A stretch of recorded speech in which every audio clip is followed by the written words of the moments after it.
아주 그 똑같은 그 품질의 그 좋은 그거를 같이 해줄 수 있는 업체를 찾는 거죠. 그런 면에서는 우리가 기술하고 제작 공장, 그다음에 지금까지 쌓아온 그 여러 가지 플랜트에서의 경험, 거기다가 이제 R&D까지 해서 최신 기술을 담수에 접목하는 그런 회사로는 이제 전 세계에 유일하거든요. 사우디아라비아 제다 지역에 건설한 슈와이바 3단계 해수 담수화 플랜트. 우리 한국 기업이 지난 2005년 8억 5천만 달러에 수주한 것으로 하루에 88만 톤의 담수를 생산해낼 수 있는 세계 최대의 규모다. 무엇보다 제다 지역은 사우디아라비아에서도 물 부족이 가장 극심한 지역.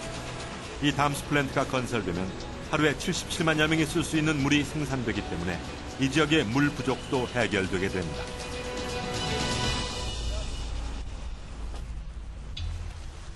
그렇다면 어떻게 바닷물을 담수로 바꾸게 될까? 그것은 바로 바닷물을 끌어올려 인근에 위치한 화력발전소에서 나오는 뜨거운 증기를 이용해 가열하고 수증기를 만들어 그것을 다시 찬 바닷물로 식혀서 담수를 만들어내는 이른바 증발법을 이용한다.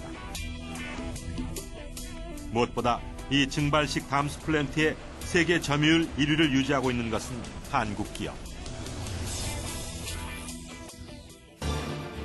1990년대 이후 이 기업은 현재까지 중동 지역에서 총 56억 달러, 하루 생산량 430만 톤 규모의 담수 플랜트를 수주했다. 중동 지역의 부유한 산유국에서는 이처럼 풍부한 열 에너지를 확보하고 있기 때문에 물을 끓여서 담수를 생산해내는 대형 증발식 담수 플랜트가 많이 지어지고 있다.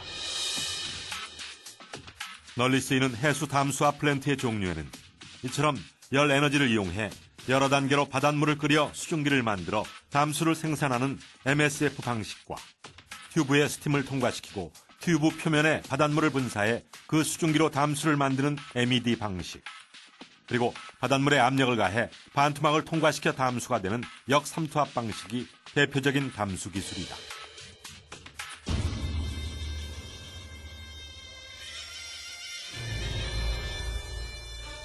물가에 지어진 요새라는 뜻의 쿠웨이트.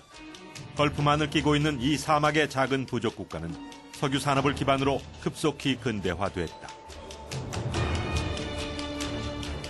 1990년 일어난 걸프전의 상흔을 딛고 변화를 모색한 이곳. 사막 한가운데 도시는 실록으로 빛나고 있다.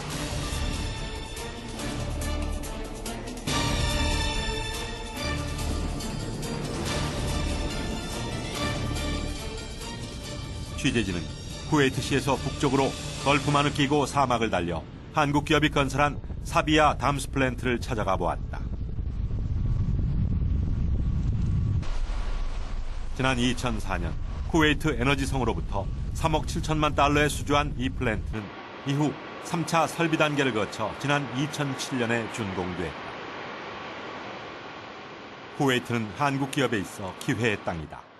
현재 이 한국 기업이 쿠웨이트에 공급하는 해수 담수 용량은 43%. 앞으로도 그 수는 증가할 것으로 보고 있다.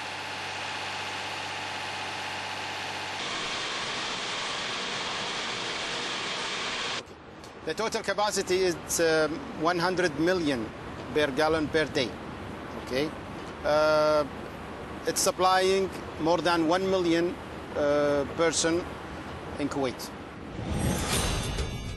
바닷물을 담수로 만들기 위해서는 엄청난 양의 바닷물을 끓일 수 있는 증발기가 필요하다. 총 8대의 증발기가 설치된 사비아 담수 플랜트. 이 증발기 한 대는 거의 축구장 하나의 크기와 맞먹는 것으로 한 대의 증발기가 하루에 12만 명이 먹을 수 있는 담수를 생산한다.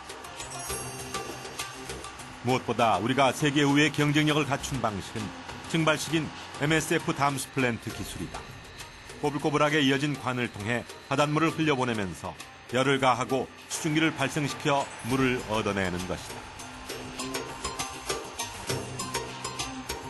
Multi-stage flash, one of the largest capacity now in the world. It started before about in 50 years, It works reliably, it's stable, and it's a very reliable process in the market now. 일반적으로 해수 담수화 설비라는 것은 취수와 전처리, 탈염, 그리고 후처리를 거쳐 순도 높은 담수를 만들어 급수되는 모든 과정을 말한다. 그렇다면 MSF 방식은 어떻게 담수를 만들어낼까? 우선 가까운 바닷가에서 바닷물을 끌어온다. 바닷물에는 다양한 이물질이 섞여 있기 때문에 기본적으로 증발기에 들어가기 전에 전처리 과정을 거치는 것이다. 그런 다음 펌프질을 해서 바닷물을 증발기로 보내게 되는데 이때 바닷물이 들어가는 파이프는 초록색으로 표시되어 있다. 그렇다면 증발기에 들어선 바닷물은 어떻게 될까? 바닷물은 여러 개의 단으로 구분된 꼬불꼬불한 튜브를 통과해서 최종적으로 발전소 쪽의 스팀을 받아 110도까지 끌어오른다. 처음에 바닷물은 섭씨 30도를 유지하는데 발전소의 뜨거운 스팀으로 인해 110도까지 끌어오른 바닷물은 다시 증발기 바닥을 통과하게 된다. 이때 바닥에 흐르는 뜨거운 바닷물과 튜브에 흐르는 차가운 바닷물과의 온도차에 의해 튜브 외벽에 물방울이 맺히게 된다. 끓고 있는 바닥의 바닷물에서 수증기가 발생하고 이것이 찬 튜브 외벽과 만나 식으면서 물방울이 맺혀 순수한 물을 얻게 되는 것이다. 하지만 각각의 방을 거치면서 점차 온도가 내려가는 바닷물에서 어떻게 일정한 양의 수증기를 얻을 수 있을까? 그 해답은 증발기 위쪽에 있는 진공설비 장치에 있다. 이 장치는 각 단의 내부 공기를 빼내어 낮은 압력을 유지시키는 역할을 한다. 실행용은 이 설비가 종합적으로 안에 있는 에어를 계속 추출하게 됩니다. 추출하면서 에바포레이터 내부의 진공 상태를 0.4와 정도 일정하게 유지해주는 그런 역할을 하게 됩니다.